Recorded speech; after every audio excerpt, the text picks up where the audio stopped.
자, 12장 대명사 중에서 3번 부정대명사 설명하겠습니다. 자, 부정대명사는 부정사도 그렇고 이게 말이 좀 어려운데요. 부정사, 우리가 뭐 투부정사 이런 거 했잖아요. 7장에서. 그리고 부정대명사도 마찬가지고 이때의 부정의 의미를 다시 한번 보자. 이때 부정은 뭐 네거티브, 부정, X 이런 게 아니라 정해지지 않음. 요렇게 해석하시면 됩니다. 정해지지 않음. 즉 이것저것 가르치는 게 명확하지 않다는 뜻이에요. 이것도 될 수 있고 저것도 될 수 있다. 약간 이런 느낌이죠. 자, 부정대명사 보시면은 정해지지 않는 명사를 대신 받는 말. 그래서 정해지지 아니한 명사를 대신 받는 말. 네, 명사를 대신 받는 말. 이렇게 이해하시면 되겠습니다. 대표적인 주자가 원이 있습니다. 자, 원은 문법적 자질을 굉장히 많이 가지고 있어요. 일반인을 지칭할 수 있다. One should obey one's parents에서 이때 원은 일반인 사람들 지칭하고 있고 one's parents에도 여기 소유격도 있죠, 그죠? 근데 부정대명사 원이 one of the boys 이런 식으로 맥락에 쓰였으면 당연히 his parents라고 받을 수 있을 것 같고요.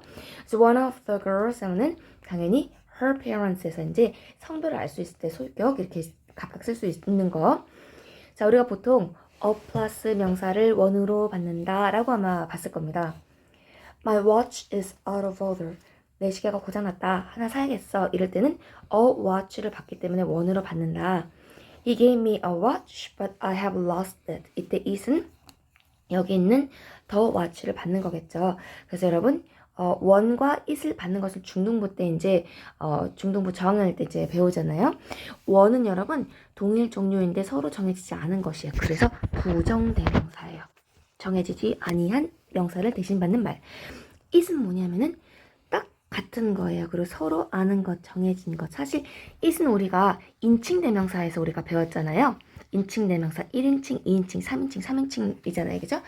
근데 요거를 아주 쉽게 그때 설명하면은 예를 들어서 앞에 연필꽂이가 굉장히 많이 있어요. 연필꽂이가 이렇게 있고 선생님이 이렇게 보여줘야 되는데 연필이 되게 많아.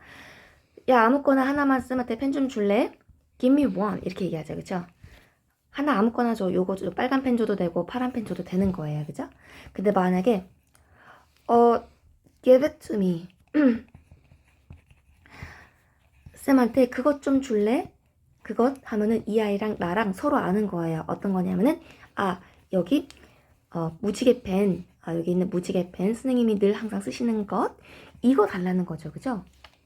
그래서 it은 정확하게 말하는 사람과 듣는 사람이 둘이 동시에 손가락으로 콕 찍을 수 있는 거예요.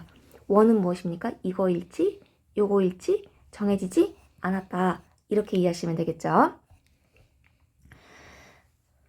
자, 다시 이제 원으로 원 여기 보시면은 원은 여러분 단수도 있고 복수 형태도 있어요. 그래서 대명사의 수 취급할 때 나오죠. 요즘 트렌드가 뭡니까? it으로 받니? they로 받니? 그죠? 이때 원으로 받을까? 원스로 받을까? 뭐 이런 것들입니다. 대명사의 오리지널 수취급 문제에 많이 나오는데 부정 대명사도 있다. 자, 그리고 회색깔로 뭐 원할 수 없는 경우는 문법 체계는 있지만 여러분 활용도가 아마 떨어질 겁니다. 이건 별로 없습니다. 자, another 갈까요? another 하면은 먼저 여기에 보시면 another 같은 경우는 여러분 굉장히 친숙하게 많이 봤을 거예요. 기본적으로 여러분 on 플러스 other예요. 이거 몰랐던 친구도 아마 있을 텐데요. 부정관사 on이 포함된 단어예요. 원래 자체가. 그래서 the another 요런 형태가 없습니다. 왜냐면 관사가 여기 따블이죠. 그렇죠? 이렇게 쓰면 관사가 두 번 쓰여지는 거죠. 그래서 이런 형태가 존재하지 않는다라는 것 시험에 나오진 않지만 그 상식적으로 알아두시고요. another 같은 경우는 여러분 이렇게 해서 여기는 우리 지금 대명사 공부하고 있잖아요. 그래서 얘는 대명사로 쓰인 another. 여기는 형용사로 쓰인 another. 그래서 나중에 문법 조금 많이 하다 보면은 품사에 대한 지식이 많아지면은 정리가 조금 깔끔하게 되는데요. 예를 들어서 another 같은 경우는 대명사로도 쓰이고 형용사로도 쓰이죠. 예를 들어서 show me another 이거 대명사죠, 그죠? 명사 자리. 근데 예를 들어서 another meaning 하면 이거 형용사죠, 그죠? 예를 들어 some 같은 경우도 마찬가지예요. some도 대명사로도 쓰이고 형용사로도 쓰이고 그쵸? 그런데 여기서 아마 설명을 해야 될 것 같은데요. 그런데 여러분 요거는 한번 알아두세요. each 같은 경우도 마찬가지예요. each 이런 것들도 여러분 대명사도 되고 형용사도 되거든요. 그런데 항상 형용사로만 쓰이는 것이 있죠. 잠시만요. 지우고. 항상 형용사로만 쓰이는 게 뭐가 있냐면은 every 하고요. every 하고 other. 부정대명사 할 때 어쨌든 같이 나와서 설명을 하는데 얘는 100% 형용사. 그러니까 여러분이 아는 그러니까 수업 영어에서 거의 100% 형용사로 씁니다. 무슨 말이냐면 every something, other something 하고 뒤에 반드시 명사가 와야 되죠. 얘가 단독으로 명사 자리에 쓰이지 않는다라는 것을 기억을 해보겠습니다. 자, another 같은 경우는 여기서 if he is a fool, you are a fool too. You are also a fool. You are another.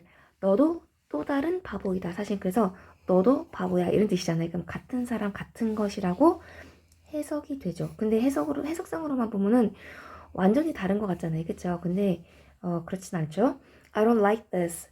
Please show me another. 그러면은 이게 마음에 안 드니까 그 다른 것은 뭐냐면 또 다른 것 이런 뜻이잖아요. 자, 그래서 해석할 때 조금 보시고요. 자, 형용사 another는 여러분들이 많이 보는 거죠. Another minute, another 5 minutes 이렇게 되는 것 같아요. 자, 다음 another meaning 이런 식으로 해서 another가 형용사로 쓰이는 것은 보시고 잠시 another 뒤에는 단수명사로 other 뒤에는 복수명사로 봤죠, 그죠? 요건 이제 시험에서는 많이 보이니까 한번 체크 해놓으시고